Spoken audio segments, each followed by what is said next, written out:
পরীক্ষা দেওয়ার পর আমি তো পরীক্ষা দিতাম প্রত্যেকটা অধ্যায়। এই অধ্যায় থেকে যে ভুলগুলা হইতো তো এইগুলা বইয়ের সাথে মিলাতাম যে কোন জায়গা থেকে ভুল হইতো। আমি একটা জিনিস খেয়াল করলাম যে প্রত্যেকবার একই জায়গা থেকে ভুল হইতো। এই বিষয়গুলো আমি এনালাইসিস করতাম। তো আমি এইগুলা বারবার রিভিশন দিতাম।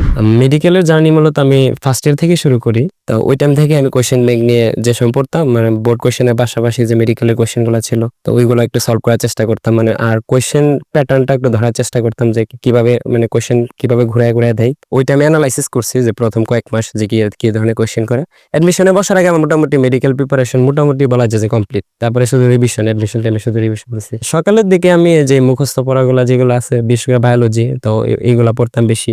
তো আমার যে সময় মনে হতো যে আমি এখন পড়তে মন চাইতেছে না তো ওই টাইমে আমি একটু জিকে প্রতিদিনে জিকে একটু পড়ে রাখতে তো আমার জিকে ইংলিশের যে বোঝা ওইটা ছিল না। প্লাস মেডিকেলে তো ফিজিক্স এত একটা হার্ড না, একাডেমিক দিয়ে মোটামুটি চলে। আর কেমিস্ট্রি মোটামুটি পড়ছি, আমি তো পড়লে অনেক ভালো পারি। তো ওই কনফিডেন্স দিয়ে আমি এসএসসি তে মোটামুটি ভালো হয় রেজাল্ট, মেডিকেলের প্রতি একটা ভালো লাগা কাজ করে। তো এরপর থেকেই আমি মূলত মেডিকেলের প্রিপারেশন নেওয়া শুরু করি। অ্যাডমিশনে যে 3 মাস ওই টাইমে আসলে মানে নতুন কিছু পড়ার বা মেডিকেলের কোয়েশ্চেন স্ট্যান্ডার্ড ওই টাইমে বোঝার মানে সময় না। যে একাডেমিক কেউ বুঝে রাখে তো ওই টাইমে শুধু প্র্যাকটিস করবে তো অনেক আগে থাকবে।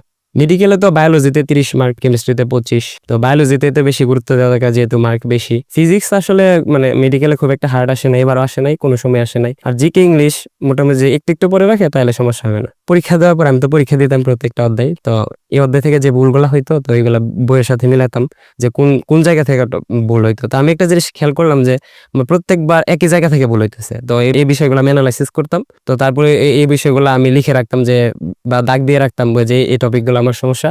তো আমি এইগুলা বারবার রিভিশন দিতাম। প্লাস যে স্টিকি নোটে লাগায় রাখতাম দেয়ালের মধ্যে। আমার যেগুলো দুর্বলতা ছিল এগুলো কাটে। মন থেকে চাইতে হবে যে আমি ডিএমসিতে চান্স পেতে চাই। যদি কেউ মন থেকে চায় তখন পরিশ্রম করতে ভালো লাগে।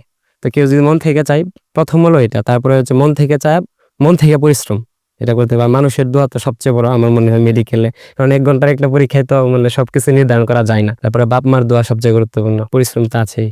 আমার যে কোয়েশ্চেন প্যাটার্ন যে মেডিকেলে কিভাবে কোয়েশ্চেন গুলো আসে তো আমি কোয়েশ্চেন দেখলে বুঝতাম যে এই কোয়েশ্চেনে কিভাবে ঘুরাই দিতে পারে।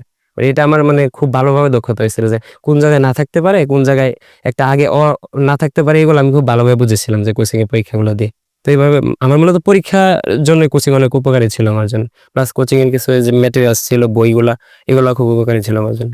ক্যান্সার যে বিষয়টা ওইটা আমাকে খুব মানে আমাকে টানে। তো আমি অনকোলজিস্ট যদি আল্লাহ যদি চাই তো ইনশাল্লাহ চেষ্টা করবো। অ্যাডমিশন টাইমে যে প্রথম এক মাস একটু দেখতাম, কিন্তু পরের যে 2 মাস আমি আমার বাসায় যে আন্টি ছিল তো ওনার কাছে আমি মোবাইল দিয়ে রাখতাম, মানে মোবাইলটা ওনার কাছে জমা দিয়ে রাখতাম যে আমার কোনো কাজে লাগতো তাইলে আমি মোবাইল আইনা ক্লাস করতাম বা কিছু মোবাইল ওইখানে রাখতাম। তো খুব একটা মানে সময় দেওয়া হইতো না অ্যাডমিশন টাইমে আপাতত।